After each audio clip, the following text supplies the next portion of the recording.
श्री कृष्णा, राधे राधे। आइए श्रवण करते हैं श्रीमद् भगवद गीता का 8वां अध्याय। हरि बोल। गणपति भगवान की जय, गुरुदेव महाराज की जय। इस प्रकार भगवान के वचनों को न समझकर अर्जुन बोले कि हे पुरुषोत्तम, जिसका आपने वर्णन किया है वह ब्रह्म क्या है, अध्यात्म क्या है, कर्म क्या है और अधिभूत नाम से क्या कहा गया है, अधिदेव नाम से क्या कहा जाता है। हे मधुसूदन, यहाँ अधियज्ञ कौन है और वह शरीर में कैसे है, और युक्त विचित वाले पुरुष द्वारा अंत समय में आप किस प्रकार जानने में आते हो। इस प्रकार अर्जुन के प्रश्न करने पर श्री कृष्ण भगवान बोले, हे अर्जुन, परम अक्षर अर्थात जिसका कभी नाश नहीं होता, ऐसे सच्चिदानंद परमात्मा को ब्रह्मा कहते हैं, और अपना स्वरूप अर्थात जीवात्मा अध्यात्म नाम से कहा जाता है, तथा भूतों के भावों को उत्पन्न करने वाला शास्त्र विहित यज्ञ, दान और होम आदि के निमित्त जो द्रव्याधिकाओं को त्याग है वह कर्म नाम से कहा गया है। उत्पत्ति विनाश धर्म वाले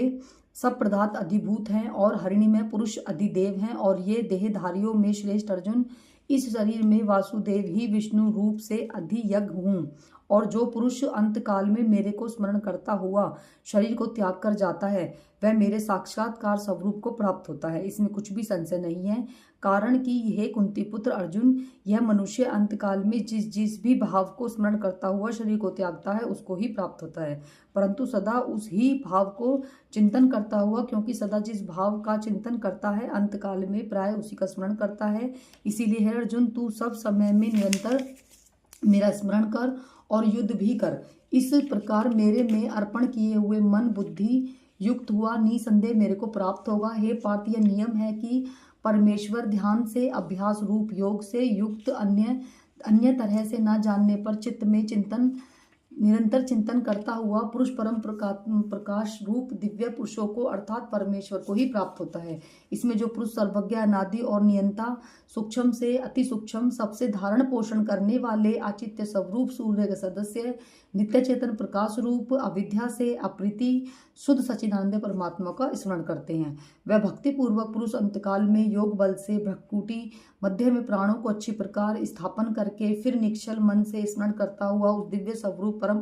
परम पुरुष परमात्मा को प्राप्त होता है। हे अर्जुन, वेद के जानने वाला विद्वान जिस सच्चिदानंद परमात्मा ओमकार नाम से कहे गए हैं और अक्षित और यत्रशील महात्मन जन जिसमें प्रवेश करते हैं, वे सब परम पद को चाहने वाले ब्रह्मचार्य का आचरण करते हैं। उस परम पद को तेरे लिए संक्षेप में कहूंगा। हे अर्जुन, सब इंद्रियों के द्वारा रोक कर और इंद्रियों को विषयों को हटाकर तथा मन को हृदय में स्थित करके अपने प्राणों को मस्तक में स्थापन करके योग धारण में स्थित हुआ जो पुरुष ओम ऐसे एक अक्षर रूप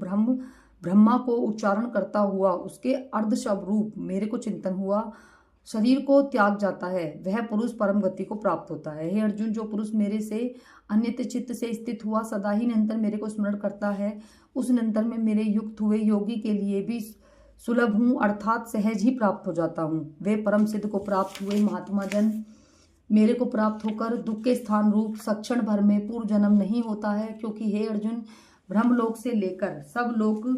पुनरावृत्ति स्वभाव वाले अर्थात जिनको प्राप्त होकर पीछा संसार में आना पड़ता है, परंतु हे कुंतीपत, मेरे को प्राप्त होकर उसका पूर्व जन्म नहीं होता, क्योंकि मैं कालातीत हूँ और ये ब्रह्मादिक लोक काल करके अवधि के होने से अत्यंत है। हे अर्जुन, ब्रह्म का जो एक दिन है उसको 1000 चौकड़ी युग तक अवधि वाला और रात्रियों को 1000 चौकड़ी युग तक अवधि वाला जो पुरुष तत्व से जानता है, अर्थात काल करके अवधि वाला होने से ब्रह्मलोक को भी अनित्य है।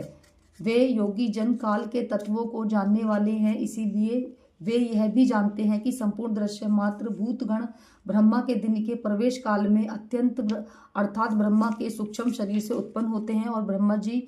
रात्रि के प्रवेश काल में उस अव्यक्त नाम ब्रह्मा के सूक्ष्म शरीर में ही लय होते हैं। वह ही यह भूत समुदाय उत्पन्न होकर प्रकृति के वश में हुआ रात्रि के प्रवेश काल में लय होता है और दिन के प्रवेश काल में फिर उत्पन्न होता है। हे अर्जुन, इस प्रकार ब्रह्मा के 100 वर्ष पूर्ण होने से अपने लोक हित ब्रह्म की शांति होती है, परंतु अब अव्यक्त से भी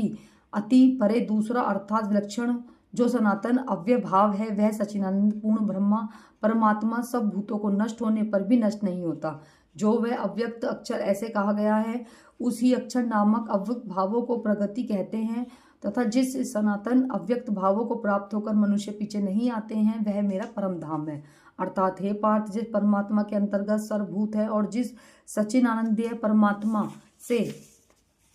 सब जगत परिपूर्ण है, वह सनातन अव्यक्त पुरुष अनंत भक्ति से प्राप्त होने योग्य है। अर्जुन, जिस काल में शरीर त्याग कर गए हुए योगी जन पीछा न आने वाली गतियों और पीछा न आने वाली गतियों को भी प्राप्त होते हैं, उस काल अर्थात मार्ग को कहूंगा। उन दोनों प्रकार के मार्गों में से जिस मार्ग में ज्योतिर्मय अग्नि अभिभाविक देवता है और जिनका अभिमानी देवता है और तथा शुक्ल पक्ष का अभिमानी देवता है और उत्तरायण के 6 महीने का अभिमानी देवता है, उस मार्ग में मरकर गए हुए ब्रह्मवेता अर्थात परम श्रेष्ठी उपासना से परमेश्वर परोक्ष भाव से जानने वाले योगी जन उपयुक्त देवताओं द्वारा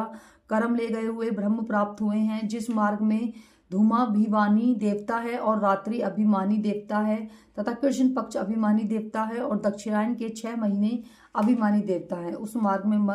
मरकर गया हुआ काम कर्म योगी उपयुक्त देवताओं द्वारा कर्म से ले जाया गया और चंद्र माँ की ज्योति प्राप्त होकर स्वर्ग में अपने शुभ कर्मों का फल भोग कर पीछे आता है। क्योंकि जगत के ये 2 प्रकार के शुक्ल और कृष्ण अर्थात देवयान और पितृयान मार्ग सनातन माने गए हैं, इसमें से एक के द्वारा